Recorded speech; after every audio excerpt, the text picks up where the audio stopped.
Buenos días compañeros, mi nombre es Elizabeth Rosales Aro y les voy a presentar el tema de hemorragia anteparto y hemorragia posparto. Para adentrarnos un poco al tema, la definición de hemorragia anteparto no tiene una definición específica universal, pero en palabras simples, esta es una pérdida sanguínea excesiva antes del parto. La definición de hemorragia posparto, esta es la pérdida hemática excesiva de más de 500 a 700 mililitros en el caso de que haya sido un parto vaginal y más de 1 litro si fue parto por cesárea, desde el final del alumbramiento hasta el final del puerperio. Dentro de la fisiopatología de la hemorragia anteparto encontramos como primer lugar la placenta previa. Esta se implanta en una manera que su tejido se localiza muy cerca o sobre el orificio cervical interno, dado por un daño endometrial previo, como puede ser la multiparidad o una cesárea anterior. Por lo tanto, el blastocito busca implantarse en el mejor sitio que supla sus necesidades y lo hace en el segmento inferior. El motivo de implantación a este nivel aún es desconocido, pero nos da como resultado una hemorragia. En segundo lugar, se encuentra el desprendimiento de placenta previa. Esta es cuando se separa de la pared uterina, después de las semanas 20 de gestación, pero obviamente antes del parto, dada por una lesión vascular local, como puede ser una ruptura de vasos de la decidua basal o una ruptura arterial espiral. La arteria espiral se encarga de nutrir a la placenta, causando un hematoma si existe algún daño. Este hematoma aumenta la presión brusca uterina, por lo tanto, una hemorragia. Como tercer lugar está la ruptura uterina, causada por una cicatriz previa, como pueden ser cesáreas anteriores, o sin cicatriz, dada por maniobras obstétricas bruscas. En cuarto lugar se encuentra la vasa previa. Este es cuando el cordón umbilical puede salir por el orificio cervical, dado que atraviesa este orificio y puede quedar desprotegida de la gelatina de Wharton. Por lo tanto, se puede desgarrar causando la hemorragia. En la fisiopatología posparto se encuentra en primer lugar la atonía uterina. Esta es cuando el miometrio no puede contraerse, dado por factores predisponentes como puede ser la sobredistensión uterina dada por un embarazo múltiple, polidramios o macrosomía fetal, por lo que no se comprimen los vasos sanguíneos desgarrados y causa la hemorragia. En segundo lugar están las laceraciones obstétricas dada por una episiotomía. Esta es una incisión que se hace en el perineo. Este es el tejido entre la abertura vaginal y el ano. Las laceraciones son desgarros causados por el mismo sobreesfuerzo durante el parto, que puede causar una hemorragia. En tercer lugar, se encuentra la retención de tejido placentario. Este es porque no salió porque el canal uterino se cerró o porque existe un grado de acretismo en la placenta. Esto es cuando se presentan 1 o 2 lóbulos accesorios. Por lo tanto, es más difícil que se desprenda de la pared uterina. Como cuarta causa se encuentran los defectos de coagulación. Este incluye desprendimiento de la placenta, exceso de tromboplastina. La tromboplastina es una proteína útil para la coagulación. Si existe un exceso, se puede inhibir por retroalimentación, y si no existe coagulación, entonces hay un mayor riesgo de sangrado. Se asocia también a la preeclampsia grave y eclampsia y sepsis, entre otras causas como puede ser el aborto y otras enfermedades obstétricas. Como datos significativos, encontramos que la paciente puede tener sangrado incontrolable no doloroso, disminución del recuento de glóbulos rojos asociados a el dominio 11, seguridad y protección, clase 2, lesión física. También puede presentar el descenso de la presión arterial, lo que nos lleva a una hipotensión materna grave y con taquicardia, lo que se asocia al dominio 4, actividad y reposo, clase 4, respuestas cardiovasculares y pulmonares. También puede tener actividad uterina tetánica, esto es, las contracciones, aumenta en el tono uterino y cuello uterino dilatado. Se asocia al dominio 12, confort, clase 1, confort físico. Puede presentar dolor abdominal a la palpación, inflamación y dolor en la vagina, solamente si es dado por un hematoma. Si no presenta hematoma, puede que no sienta dolor. Se asocia al dominio 12, confort, clase 1, confort físico.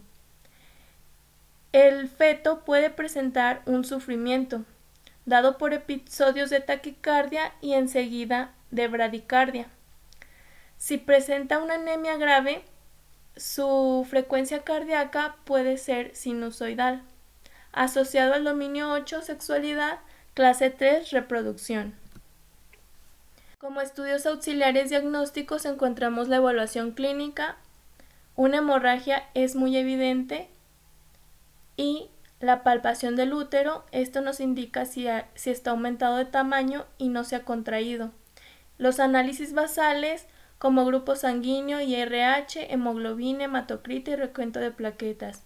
Estos se comprueban los niveles de hemoglobina, hematócrito y plaquetas. Si existe un descenso, es un indicador de hemorragia. En la ecografía y en el Doppler a color transvaginal se puede observar mediante imágenes las características de la placenta, de los vasos fetales,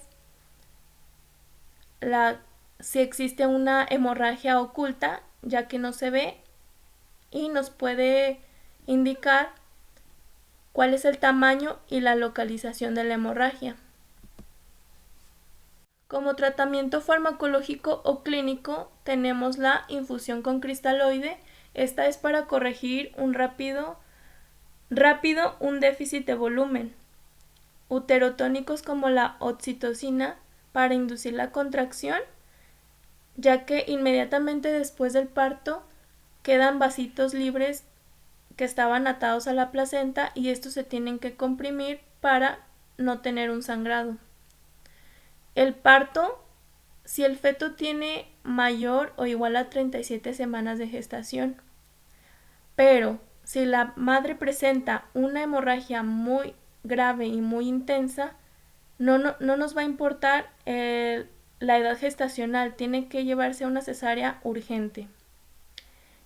Por otro lado está el reposo en cama, esteroides y sustancias tocolíticas, siempre y cuando las membranas no hayan estado rotas. Los esteroides para la maduración pulmonar como la dexametasona y las sustancias tocolíticas para suprimir el trabajo de parto prematuro y disminuir las contracciones uterinas. Administrar plasma fresco, congelado y plaquetas cuando los niveles de fibrinógeno estén por debajo de 100 miligramos por decilitro y cuando las plaquetas se encuentren menor a 20.000 o menos 50.000. Compresión y masaje bimanual, legrado y taponamiento. Esto para inhibir la hemorragia por compresión. El legrado es el raspado y retiro de la placenta. El taponamiento uterino ya no se utiliza actualmente, pero aún sigue apareciendo en las bibliografías. Solamente lo hace quien tiene verdaderamente la habilidad, porque puede ser muy riesgoso. Como diagnósticos NANDA principales encontramos la disminución del gasto cardíaco con código 0029. El riesgo de shock, ya que es una pérdida abundante de sangre, puede ser un shock hipovolémico con el código 00205. El riesgo de la alteración de la diada materno-fetal con el código 00209. Como indicadores NOC tenemos a la presión arterial diastólica, ya que la madre puede presentar una hipotensión severa. El flujo de sangre a través de los vasos periféricos, ya que la pérdida excesiva de sangre puede provocar que la perfusión celular no sea la adecuada. El sangrado vaginal, la disminución de la hemoglobina puede observarse si tenemos una hemorragia oculta. Frecuencia cardíaca fetal, que es normal 120-160. Como actividades NIC tenemos en primer lugar inspeccionar el perineo, la ropa, las sábanas o las compresas para saber cuánto ha perdido la madre. 2. Realizar un masaje del fondo uterino para asegurar una consistencia firme. 3. Cuantificar la cantidad de sangre perdida para saber si tiene riesgo de shock. 4. Comprobar los valores de laboratorio, sobre todo los niveles de hemoglobina y hematocrito, perfil de coagulación, gasometría, niveles de lactato y electrolitos, cultivos y perfil bioquímico. Número 5. Determinar los riesgos de salud de la madre y el feto por medio de una entrevista a la paciente. Los riesgos pueden ser que aún siga consumiendo sustancias nocivas como tabaco y alcohol, entre otras. Número 6. Realizar la exploración con espéculo para el diagnóstico de rotura espontánea de las membranas amnióticas, a menos que haya evidencia de hemorragia franca. Como les había mencionado anteriormente, puede existir una hemorragia oculta y para ello es necesario explorar. Número 7. Instruir a la paciente sobre técnicas de automonitorización, de signos vitales, pruebas de glucemia, para que ella pueda acudir rápidamente en caso de tener un descontrol de estas y así evitar una desgracia. Por último, les dejo mis fuentes de información y muchas gracias por su atención.